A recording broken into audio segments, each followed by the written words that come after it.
All right, today I'm bringing you a topic that always stirs passion and confusion. Carbohydrates. That love-hate relationship we all have with food.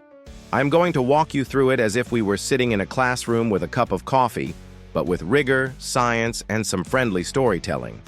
What they are, how your body breaks them down, why they sometimes get blamed for everything, and when they're actually useful. So, let's watch the video and dive right in.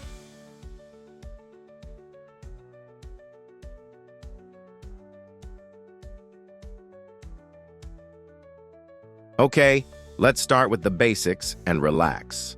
I'll explain it slowly with examples you can picture. Carbohydrates are molecules made of carbon, hydrogen, and oxygen, and they come in different forms that determine how they're digested and used. There are monosaccharides. Mono means one, saccharide means sugar. These are glucose, fructose, and galactose. Then we have disaccharides. Two monosaccharides joined together. Sucrose, for example, is glucose plus fructose. Lactose is glucose plus galactose. Maltose is two glucoses joined. And finally, polysaccharides, long chains of glucose like amylose and amylopectin, which you know as starch. Fiber is also a polysaccharide, but here's the catch. Your body can't break it down. Glycogen is another polysaccharide, your storage form of glucose tucked away in your liver and muscles for later. Now, what happens when you eat something with carbs? First stop, your mouth. Chewing plus enzymes in saliva kick off digestion. Think of your salivary glands, parotid, submandibular, tiny factories working silently in the background.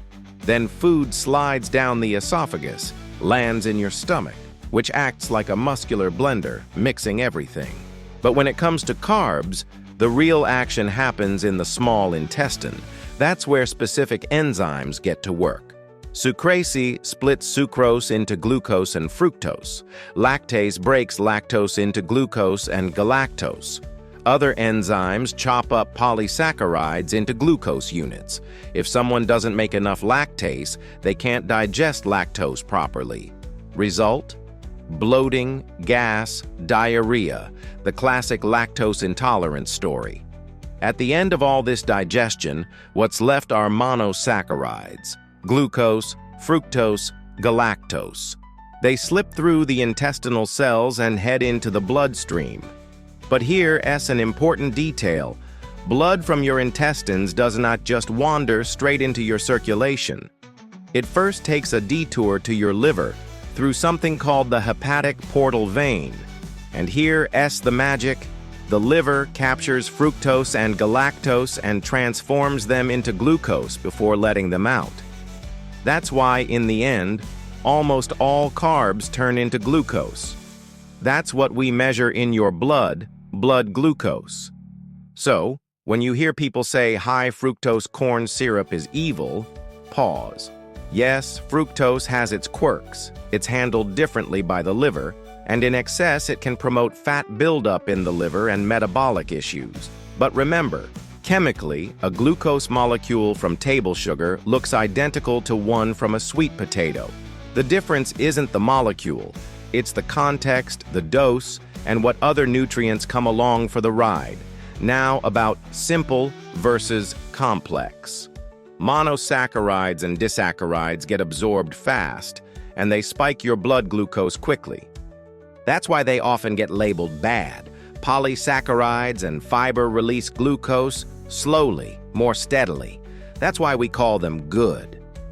But honestly, slapping labels like good or bad is simplistic. It's about how, when, and how much you consume. Think of athletes. During competition, those bad simple sugars can save the day. If someone is hypoglycemic, blood sugar dangerously low, a fast-acting sugar literally prevents fainting or worse. If you're at mile 22 of a marathon, glycogen stores depleted, and you need one last push to overtake your rival, a gel pack full of sugar can feel like rocket fuel. Or say you train twice a day.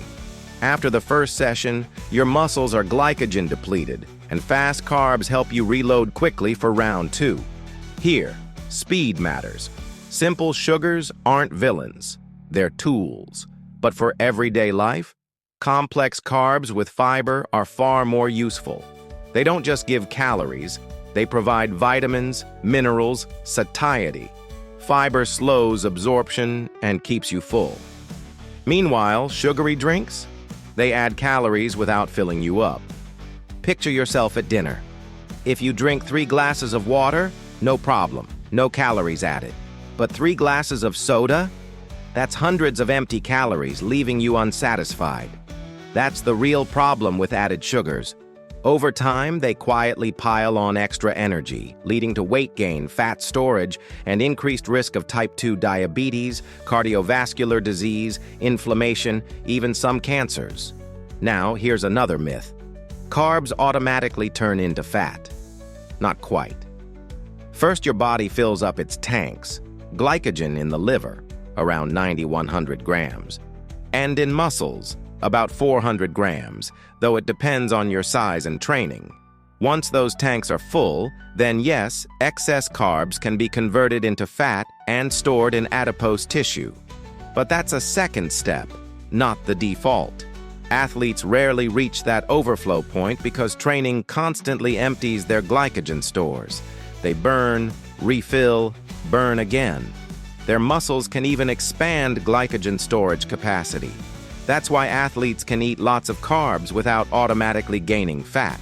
And then there's the ketogenic diet, the no-carb or very low-carb approach that pushes your body into ketosis, burning fat and producing ketones as an alternative fuel.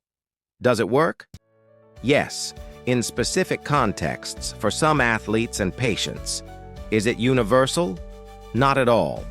It comes with trade-offs, especially for high-intensity performance. But that's a story we'll dig deeper into in part 2. Let's pause for a metaphor. Picture carbs as fuel types for your engine. Simple sugars? That's like lighter fluid, quick burst, instant flame. Complex carbs? More like slow-burning logs, steady, reliable heat. And if you keep pouring lighter fluid after the fire is already blazing, it doesn't vanish. It spills over, becomes storage, fat. There's also something called the glycemic index, and its cousin, the glycemic load. They tell you how fast and how much a food raises blood glucose. Not perfect tools, but useful. For instance, eat a whole orange, and you get fructose, but also fiber, water, vitamin C.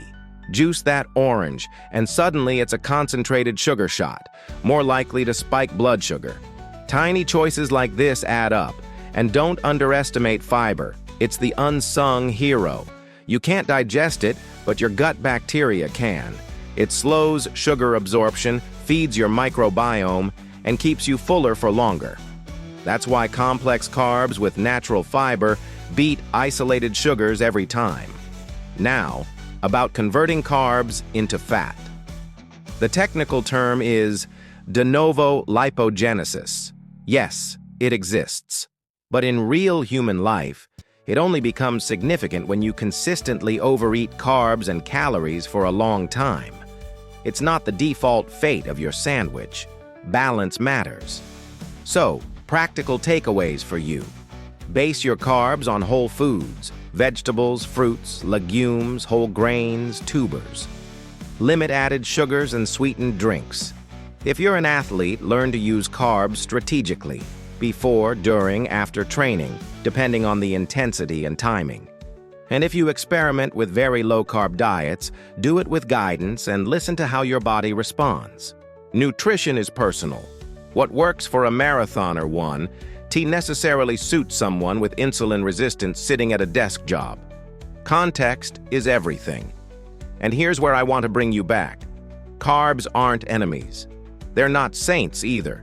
They're tools. Know them, respect them, and use them according to your needs.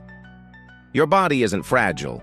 It's adaptable, intelligent, and designed to manage these fuels. What hurts is excess, imbalance, and ignoring the bigger picture of lifestyle. So, let's wrap this up warmly. Carbohydrates are diverse, fascinating and misunderstood. From a quick sugar cube to a bowl of lentils, they all end up as glucose. But their journey, their companions, and their timing make all the difference. Don't demonize them. Don't idolize them. Understand them. That's the key. And hey, if you've enjoyed this deep dive, I'd love to invite you to subscribe and hit the notification bell so you won't miss new weekly videos. Remember, knowledge is power, especially in medicine and anatomy. Take this power with kindness, apply it wisely, and always care for your health. I'll see you in the next video with more clarity and curiosity. Blessings.